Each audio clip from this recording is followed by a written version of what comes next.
मैंने हाल ही में morning Bru के बारे में वीडियो बनाई थी।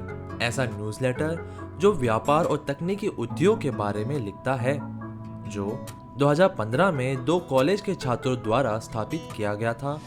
फिर मॉर्निंग ब्रू तेजी से बढ़ा और 2020 में बिजनेस इनसाइडर को बेच दिया गया। आज मॉर्निंग ब्रू की कीमत $75 मिलियन है। मॉर्निंग ब्रू ही 2015 में स्थापित एकमात्र न्यूज़लेटर नहीं है जिसने व्यापक सफलता हासिल की है। उसका नाम द हसल है, जो हाल ही में एक सौदे में अधिकृत किया गया है जिसकी अनुमानित कीमत $27 मिलियन है।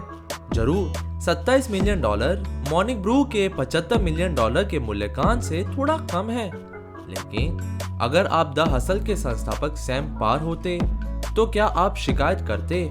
शायद नहीं। लगभग 2 मिलियन वैश्विक पाठकों के साथ सैम पार की रचना व्यापार समाचार की दुनिया में एक सुपरस्टार बन गई है। लेकिन क्या ये न्यूज़लेटर टिकाऊ है? सैम पार ऐसा सोचते तो हैं, लेकिन इसमें कुछ कमियां भी हैं। पहले आइए एक नजर डालते हैं द हसल के इतिहास पे। साथ ही सैम पार द्वारा बनाई गई एक प्रीमियम सुविधा को देखेंगे और जानेंगे कि क्या वो सही काम कर रही है। द हसल की शुरुआत 300 ग्राहकों के साथ हुई थी, लेकिन इसे वास्तव में पहले द हसल नहीं बुलाया जाता था। विभिन्न उपक्रमों की कोशिश कई वर्षों तक करने के बाद, एक हॉटडॉग स्टैंड और ऑनलाइन दुकान शुरू करने के बाद, पार सैन फ्रांसिस्को में उद्यमियों एरिक बान और एलिजाबेथ येन के साथ शामिल हो गए। बान और येन ने पहले से ही 300 ग्राहकों के साथ एक उद्यमी की ईमेल सूची हसलकॉन की स्थापना कर रखी थी। पार ने हसलकॉन के उद्यमियों के लिए सम्मेलन शुरू किया और फिर उन्होंने 7 सप्ताह में 400 टिकट बेची, जिससे उन्होंने $60,000 कमा लिए।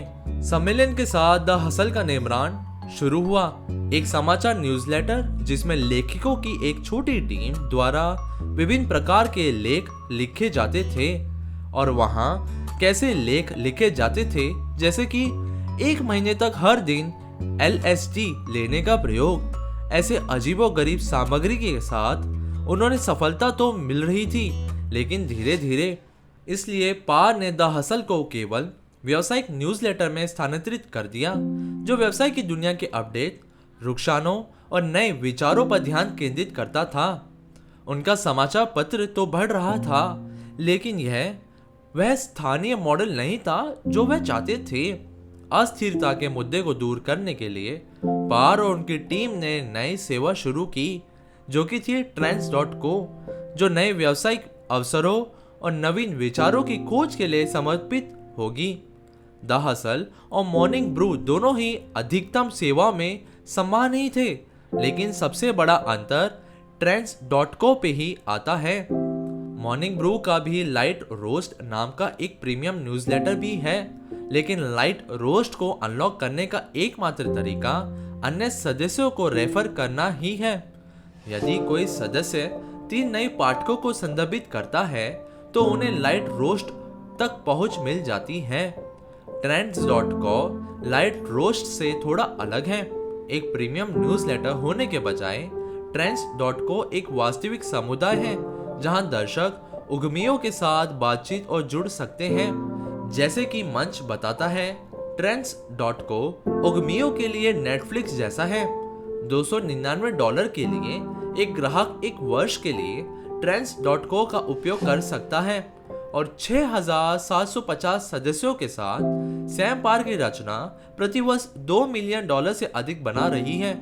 एक उस इंसान के लिए बहुत बुरा नहीं है जो किसी जमाने में हॉटडॉग बेचा करता था, है ना? लेकिन प्रीमियम फीचर उतना अच्छा नहीं होता जितना लगता है। जैसा कि कोई भी मार्केटिंग गुरु बताएगा कि Trends.co जैसे भुगतान किए गए प्लेटफॉर्म के पक्ष और विपक्ष हो सकते हैं। प्रीमियम मूल्य का मुख्य नुकसान यह है कि यह एक इनइलास्टिक कंज्यूमर डिमांड पॉइंट पर निर्भर होता है। मतलब कि इसका कोई विकल्प नहीं होना चाहिए, क्योंकि यदि है तो उपभोक्ता सस्ता और अधिक किफायती विकल्प चुनेंगे। यदि उत्पाद लाखों में एकमात्र होगा, तभी ग्राहक दिलचस्पी लेंगे। कोविड-19 के प्रसार और बेरोजगारी के साथ उपभोक्ता प्रीमियम उत्पाद पर पैसा खर्च करने के लिए कम इच्छुक होंगे और ये सीधे तौर पे ट्रेंड्स.को को नुकसान पहुंचाएगा। महंगे प्रीमियम का एक और नुकसान यह है कि इसे बड़े पैमाने पर बाजार में विपणन नहीं किया जा सकता और यह द हसल की सबसे बड़ी समस्या है। एक महंगे सेवा की पेशकश करके कंपनी ने संभावित रूप से अपने बाजार के एक बड़े हिस्से को टाल दिया है। द हसल के सबसे बड़े प्रतियोगी मॉर्निंग ब्रू ने जानबूझकर महंगे उत्पादों और सेवाओं से परहेज किया हुआ है और द हसल को भी ऐसा करने की कोशिश करनी चाहिए।